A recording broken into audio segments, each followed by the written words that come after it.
तो हम लोग समझते हैं 4-5 दिनों के अंदर वो वैकेंसी चली जाएगी और टीआरई 4 के अलावे फिर जब पुनः वैकेंसीज़ होंगी तो निश्चित रूप से टीआरई 5 की भी चुनाव के बाद वो प्रक्रिया भी हम लोग शुरू करेंगे।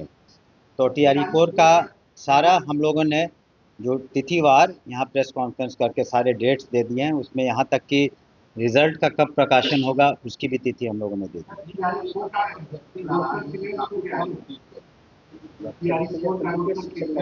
एक एक करके अगर पूछे तो बेहतर है। जी, वही तो हमने कहा, रोस्टर क्लियरेंस कभी करीब करीब हो गया है और 4-5 दिनों के अंदर हम लोग अधियाचना भेज देंगे। लेकिन रफली हमने बता दिया, कुछ ज़िले शेष रह गए थे जहाँ रोस्टर में दिक्कत थी, तो वो भी पूरे हो जाएंगे और वो हमसे भेज देंगे। लेकिन 26,000 से ज़्यादा वैकेंसीज़ हैं और जहाँ तक कुछ लोगों का कहना है कि और अधिक वैकेंसीज़ निकले, तो देखिए जो सब्जेक्ट्स हैं, जो स्कूल्स हैं, छात्रों का की जो संख्या है 1,76,00,000, तो उसी के अनुसार हम लोग वैकेंसीज़ होती है। वैकेंसीज़ कम नहीं निकली है, करीब 33,000 प्रधान अध्यापक और प्रधान शिक्षकों की नियुक्ति हुई है और बीपीएससी के माध्यम से 2,33,000 से ज़्यादा आपको शिक्षकों की नियुक्ति हुई है। तो वो कम नहीं है, आप किसी राज्य में इतनी नियुक्तियाँ नहीं हुई हैं और उसके बाद भी हम लोग नियुक्ति की जो प्रक्रिया है जारी रखे हुए हैं और फिर 26,000 से ज़्यादा है और जब वैकेंसीज अराइज करेगी तो हम लोग उसको पुनः प्रकाशित करेंगे टीआरई 5 में। तो ये जैसे से जैसे लोग रिटायर करते हैं, जैसे जैसे आवश्यकता बढ़ती है, अगर छात्रों की संख्या बढ़ती है, स्कूल की संख्या बढ़ती है, तो सबको हम लोग कैलकुलेट करके रैशनल तरीके से ही ये किया जा रहा है। कितने जिलों का रोस्टर कितने विभाग में? 2-4 जिलों का, 2-3 जिलों का हो। सर एक सवाल मेरा ये है कि विभाग का काम सिर्फ शिक्षक बहाली के तबादला ही है या गुणवत्तापूर्ण शिक्षा के लिए भी कुछ किया जाए? नहीं, आपका प्रश्न बहुत अच्छा है, शायद आप नहीं आए होंगे। जो अगर आपने देखा होगा गुणवत्तापूर्वक अगर शिक्षा प्रणाली माननीय मुख्यमंत्री जी ने नहीं लागू की होती, तो एक तो बजट जो आप बजट की बात है, तो 2005 में करीब 4,000 था, आज 60,000 62,000 से ज़्यादा है। इसका प्रभाव भी आप देख सकते हैं कि जो महिलाओं की जो लिटरेसी रेट थी, साक्षरता 2003 में करीब 34% थी और 2023 में जब सर्वे किया गया तो वो करीब 74% से ज़्यादा है। आज इन्हीं कारणों से आज आप देखेंगे जो बिहार में, बिहार पुलिस में आखिरकार साक्षर हैं तभी तो वो 30,000 से ज़्यादा महिला पुलिसकर्मियों की संख्या है। आज साक्षर हैं तभी तो 42% से ज़्यादा महिलाओं की संख्या है। करीब 6 लाख शिक्षक शिक्षिकाएं हैं, इसमें 42% से ज़्यादा महिलाएं हैं। तो आप इतनी, इसके अतिरिक्त भी अन्य जो विभागों में नियुक्तियां हुई हैं या राज्य के बाहर जो लोग कम्पीट कर रहे हैं, आईआईटी हो, एम्स हो, इन सब जगहों में, तो उसमें बिहार के छात्र छात्राओं की संख्या काफ़ी अच्छी है और हम समझते हैं कि गुणवत्तापूर्वक जो शिक्षा है उसके प्रति हम लोग बिल्कुल सजग भी हैं। और अभी हाल में आप में से कुछ लोग आए होंगे और 2 दिन पहले, परसों, जो हम लोगों ने मेमोरेंडम ऑफ अंडरस्टैंडिंग करीब 11 एनजीओज़ या कॉर्पोरेट सेक्टर के विभिन्न जो लोग हैं उनके साथ की हैं, तो उसमें देखेंगे आप, हम लोगों ने बहुत सारे एरियाज़ भी कवर किए हैं कि सिर्फ गवर्नमेंट ही एफर्ट से सारा कुछ हो रहा है, लेकिन साथ ही साथ जो वैसे एनजीओज़ हैं, परोपकारी संस्थाएं हैं, उनकी भी मदद हम लोग ले रहे हैं। जैसे कि हेल्थ में, पेड़ लगाने में, प्लांटेशन में, फिज़िक्स वाला जैसे है तो कोचिंग में, एक संस्था है जो उनका प्रोजेक्ट है शालिनी, तो उन लोगों ने 30 बच्चियों को पिकअप किया है हायर क्लासेस में, जिसको वो हर तरीके से सपोर्ट करेंगे। तो हम लोग अपना तो सारी जो एनर्जी है और जितनी सोच है, एससीईआरटी के द्वारा करीब 6 लाख शिक्षकों का हर साल में 2-2 बार 1-1 वीक की ट्रेनिंग हो रही है। ट्रेनिंग शिक्षकों की इसलिए हो रही है कि वो गुणवत्तापूर्वक पढ़ाई करा सकें। तो निश्चित रूप से चैलेंजेस बहुत हैं, लेकिन हम समझते हैं कि हम लोग की दिशा सही है और प्रगति भी सही है और आने वाले दिनों में सिर्फ स्कूल एजुकेशन नहीं, हायर एजुकेशन में भी आप देखेंगे जो सेशंस पीछे थे सभी कुछ यूनिवर्सिटीज़ के, अब मात्र एक जेपी यूनिवर्सिटी और एक और यूनिवर्सिटी है जहाँ 3 साल सेशन पीछे था, वहाँ 3 महीने से कम सेशन पीछे रह गया है।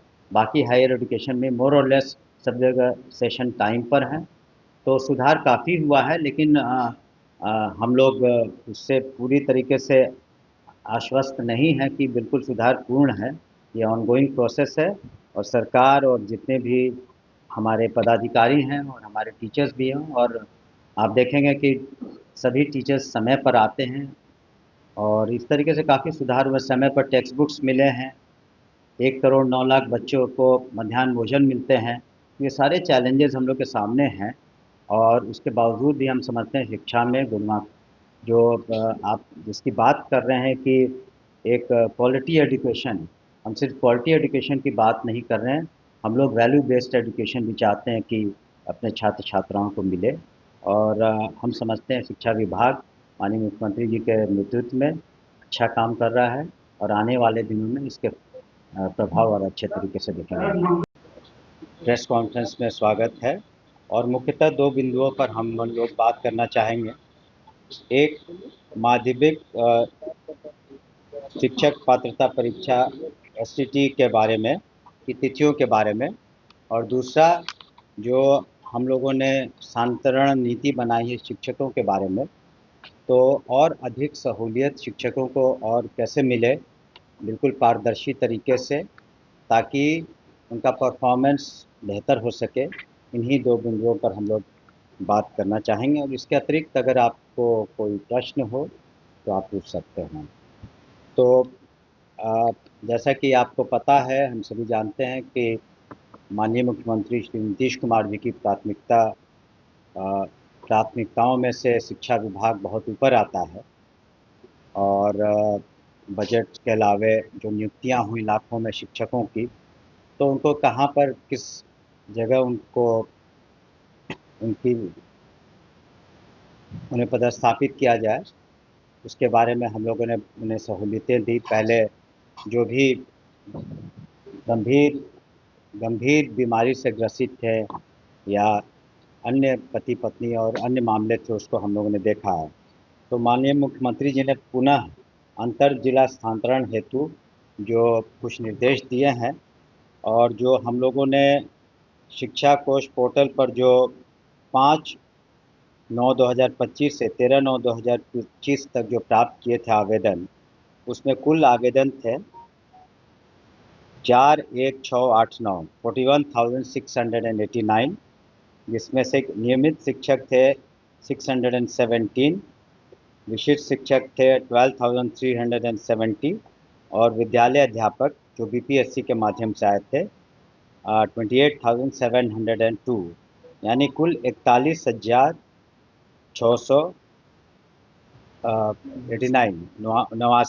इतना है।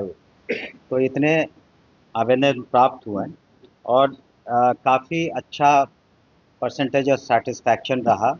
और कुल मिलाकर इसमें अगर हम लोग ब्रेकअप देखते हैं, तो जो 3-3 जिला का उनसे आवंटन मांगा गया था, तो दिव्यांग श्रेणी के कुल 61 महिला शिक्षिकाओं में से करीब 92%, यानी 56 शिक्षिकाओं को उनके द्वारा दिए गए 3 जिला के विकल्प में से दिया जा चुका है, यानी 83% सेटिस्फैक्शन था।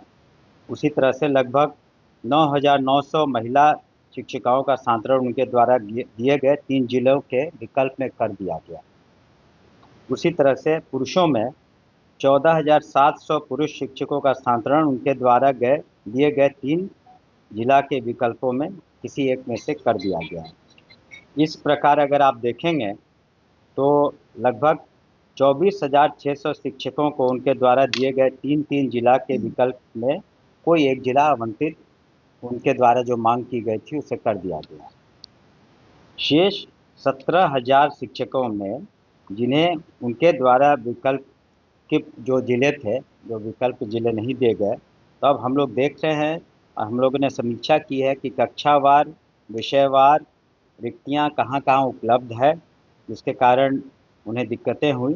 तो उन्हें पुनः 3-3 जिला, यानी जो शेष बचे हुए हैं 24,600 शिक्षक, उनमें से 3-3 अन्य जिलों को पहले 3 जिलों का जो विकल्प दिया था उसको छोड़ करके वहाँ पर वो पुनः 23/9/25 से 28/9/25 तक ई शिक्षा कोश पोर्टल पर अपना आवेदन दे सकते हैं ऑनलाइन। शिक्षक शिक्षकों को जिन्हें उनके द्वारा जो 3 जिले विकल्प के रूप में देना था वो नहीं मिल पाया, जो हमने कारण बताए, तो उन्हें पुनः एक मौका दिया गया है 23/9/25 से 28/9/25 तक ई शिक्षा कोश पर 3-3 जिलों का वो विकल्प मांगे जो पूर्व के जिले नहीं थे। और उसके बाद हम लोगों ने जो कमेटी बनाई है डिस्ट्रिक्ट मैजिस्ट्रेट्स की, जिसमें डिस्ट्रिक्ट एजुकेशन ऑफिसर हैं, डीडीसी हैं, अन्य पदाधिकारी हैं, वो ज़िले के अंदर वो अपना स्थानांतरण कर देंगे। वो ये देखेंगे कि कहाँ पर किस सब्जेक्ट में कहाँ ज़रूरत है, कहाँ पर जो छात्र और जो शिक्षक हैं उनका रेशियो क्या है, कहाँ ज़्यादा है कहाँ कम है, तो उसका रैशनलाइजेशन करेंगे। और वैसे कोई अगर मामले आते हैं जो दूसरे ज़िलों में स्थानांतरण करना बहुत आवश्यक है निजी कारणों से या बीमारी कारणों से, तो वो मुख्यालय में सेक्रेटरी साहब को अपना वो कमेटी रिकमेंडेशन दे देगी, जिस पर हम लोग विचार करके निश्चित रूप से उसको देखेंगे। तो ये स्थानांतरण नीति जो हमारी है उसमें कुछ और हम लोगों ने विकल्प दिए हैं जो छूट गए हैं शिक्षक, और बिल्कुल उदार तरीके से आपने देखा होगा कि पुनः दिया है। दूसरा विषय जो वस्तु विषय जिसके बारे में हम आप सभी का ध्यान आकृष्ट करना चाहेंगे, खास करके जो ऐसे लोग जो छात्र छात्राएं जो अभ्यर्थी होंगे, तो बिहार विद्यालय परीक्षा समिति द्वारा जो एसटीटी 2025 का आयोजन किया जा रहा है, ऑनलाइन उनकी जो सेशंस लिए जा रहे हैं, तो माध्यमिक शिक्षा पात्रता परीक्षा एसटीईटी 2025 की जो संभावित समय तालिका ये है। ऑनलाइन आवेदन प्राप्त करने की तिथि दिनांक 19/9/25 से 27/9/25।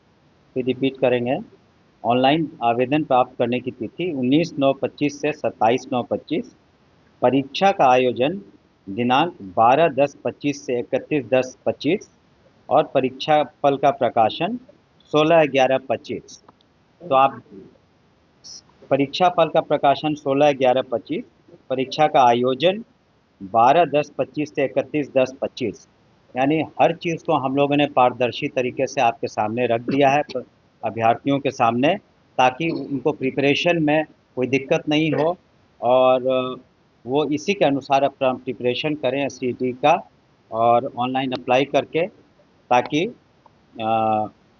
उसमें जो मेरिट पर आएंगे विभिन्न वर्गों में उसी तरीके से हम लोग फिर आगे की कार्रवाई करेंगे। तो ये दो महत्वपूर्ण घोषणाएं थी जो माननीय मुख्यमंत्री जी चाहते थे कि शिक्षकों को और विकल्प दिए जाए उदारतापूर्वक, और शुरू से ही हम लोगों की नीति रही है, चाहे उनकी नियुक्ति रही हो या उनका स्थानांतरण रहा हो, बिल्कुल स्वच्छ तरीके से और पारदर्शी तरीके से हुआ है, और स्थानांतरण भी बिल्कुल स्वच्छ और पारदर्शी तरीके से हो रहा है। और एससीटीए की जो मांग थी उसको भी हम लोग पूरा कर रहे हैं। तो हमें पूरी उम्मीद है कि जो बिहार में जो युवा वर्ग है उन्हें तो माननीय मुख्यमंत्री जी ने जो अपना घोषणा किया था कि 9 लाख से ज़्यादा नौकरियां देंगे, करीब करीब सभी विभागों को देख लिया जाए तो 10 लाख नौकरियां हो चुकी हैं, और करीब करीब 40-40 लाख रोज़गार भी सृजित किए जा चुके हैं। तो शिक्षा विभाग, हाँ, उसका मैंने उसका घोषणा पहले ही कर दी है, तिथि सहित हमने इसी प्रेस कॉन्फ्रेंस में सारी घोषणाएं हम लोगों ने डेट वाइज कर दी है, अलग से आपको हम दे देंगे। वैकेंसी हमने कहा था पहले की जो आवश्यकता और जो जहाँ वैकेंसी हमने काम करना भी प्रेजेंट हो रहा है कि यार एक के सीट को लेकर छात्रों का इतना आंदोलन हल करने के लिए इसके लिए छात्रों से क्या अपील करेंगे, ये वैकेंसी बढ़ेगी या ये एकदम ये नहीं लगेगी, कुछ छात्रों को इतना याद हो गया। देखिए, किसी भी संगठन का, छात्रों का या किसी भी ऑर्गेनाइजेशन को एक डेमोक्रेटिक तरीके से अपनी बातों को रखने का अधिकार है। हम लोग प्रजातंत्र में हैं, और अगर कोई भी वर्ग संतुष्ट नहीं है सरकार के कार्यकलापों से या अपने डिमांड को लेकर, निश्चित रूप से हमारे पास आ सकते हैं। तो उसका एक तरीका है, दूसरी बात है कि हमने पूर्व में भी कहा, जितनी वैकेंसीज बिहार में निकली और जितनी नियुक्तियां हुई, हमने आपको आंकड़े भी दिए कि शिक्षकों की 2,33,000 से ज़्यादा है, प्रधानाध्यापक प्रधान शिक्षकों की 33,000 से ज़्यादा नियुक्तियां हुई हैं। तो एज़ पर नीड ये अंत नहीं है TRE 4, TRE 5 भी हम लोगों ने घोषणा कर रखी है कि TRE 5 भी होगा, लेकिन हर चीज़ को रैशनलाइज करके किया जाता है कि किस सब्जेक्ट में कितने शिक्षकों की कमी है, किस स्कूल में कितनी वैकेंसीज़ है, तो उस हिसाब से हम लोग कैलकुलेट करके करते हैं। डिमांड अपना है, लेकिन सिर्फ शिक्षा विभाग नहीं, अन्य कई विभागों में भी नियुक्तियां हो रही हैं, भविष्य में भी होंगी। और यहाँ तक तो माननीय मुख्यमंत्री जी ने लाखों नौकरियों की बात कही है। अगर जनता जनार्दन का समर्थन मिलेगा, जो कि हमें पूरा यकीन है मिलेगा आने वाले दिनों में NDA की सरकार को, तो निश्चित रूप से ये कार्रवाई आगे बढ़ेगी। और फिलहाल हम लोग ने मैक्सिमम जितना वैकेंसीज हो सकता है निकाल करके हम लोग अधियाचना भेज देंगे। Thank you. आप हायर इसकी कोई बात एजुकेशन को नहीं। लेकर मुख्यमंत्री की चिंता है कि हायर एजुकेशन क्वालिटी एजुकेशन कैसे ठीक हो, किस दिशा में क्या मांग की है हायर एजुकेशन? देखिए, हायर एजुकेशन के लिए 2 कदम तो तत्काल हम लोगों ने लिए। एक तो सेशन हमारी भी सभी वाइस चांसलर साहब के साथ मीटिंग हुई थी, और माननीय राज्यपाल महोदय के यहाँ भी वाइस चांसलर्स के साथ सभी मीटिंग्स हुई थी, मैं भी था वहाँ। और हमने व्यक्तिगत रूप से भी जाके JP यूनिवर्सिटी के समीक्षा की थी, क्योंकि वहीं का सेशन सबसे पीछे था। लेकिन 2 तो कार्य किए गए हैं जिससे कि सुधार हुआ है और सुधार दिखता है। एक, जो असिस्टेंट प्रोफेसर्स की कमी थी, तो करीब 3,000 से ज़्यादा असिस्टेंट प्रोफेसर्स नियुक्त किए गए हैं। दूसरे, सेशंस टाइम पर हो गए हैं। तीसरा, जो PM उषा फंड और जो भी फंड थे इंफ्रास्ट्रक्चर का, उसमें भी हम लोग पैसे दे रहे हैं। और अभी देखा होगा आपने, माननीय मुख्यमंत्री जी ने जो करीब करीब 900 करोड़ से ज़्यादा इंफ्रास्ट्रक्चर का शिलान्यास और उद्घाटन किया, उसमें कॉलेज के भी बिल्डिंग्स वगैरह हैं, तो इंफ्रास्ट्रक्चर पे भी ध्यान है। हम लोगों ने नियुक्तियों पर ध्यान दिया है, सेशंस लेट नहीं है अब करीब करीब, उस पर भी ध्यान दिया है। और विशेष करके जो नए यूनिवर्सिटीज़ खुले हैं, स्पोर्ट्स यूनिवर्सिटी, उसके बाद इंजीनियरिंग यूनिवर्सिटी, अब स्किल यूनिवर्सिटी खुलने वाला है, या आर्यभट्ट यूनिवर्सिटी जो कि नॉलेज बेस्ड यूनिवर्सिटी है। तो रहे हैं कि आर्टिफिशियल इंटेलिजेंस इत्यादि प्लेटफॉर्म पर भी आगे बढ़ें। इस सब पर यूनिवर्सिटीज़ का अब अपना एक सर्टेन इंडिपेंडेंस होता है। तो एक हम लोग उनको ग्रांट देते हैं समय पर, आपने देखा होगा समय पर शिक्षकों का या पेंशनधारियों का, सभी का समय पर हम लोग पैसे भी दे रहे हैं, आवंटन भी कर रहे हैं। वहाँ भी काफ़ी सुधार है, लेकिन गुंजाइश वहाँ भी काफ़ी है। और उन लोगों को हम लोगों ने इंस्ट्रक्शंस भी दिए हैं, रिक्वेस्ट भी किया है कि आप यूनिवर्सिटीज़ में प्रोफेशनल कोर्सेज, वोकेशनल कोर्सेज ज़रूर शुरू करें जहाँ नहीं है। और दूसरा, इंडस्ट्रीज़ के साथ इंटरफेस और अधिक करें ताकि प्लेसमेंट में बेहतर हो सके।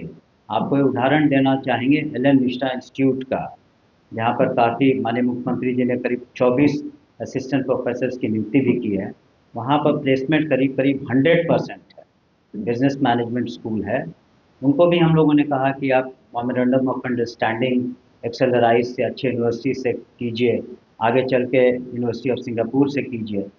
तो स्कूल एजुकेशन के अलावे हायर एजुकेशन पर भी सरकार की नज़र है, एजुकेशन डिपार्टमेंट की नज़र है। और मैं समझता हूँ कि वहाँ भी, और माननीय राज्यपाल महोदय की भी पैनी नज़र है, और वहाँ भी प्रोग्रेस है। और हम समझते हैं हायर एजुकेशन में भी आने वाले दिनों में और बेहतर रिजल्ट्स आएंगे। शुक्रिया।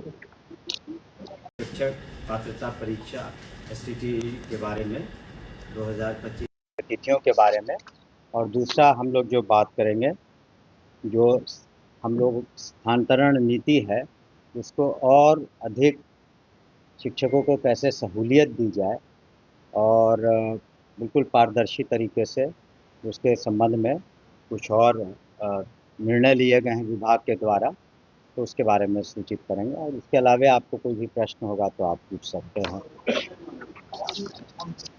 माइक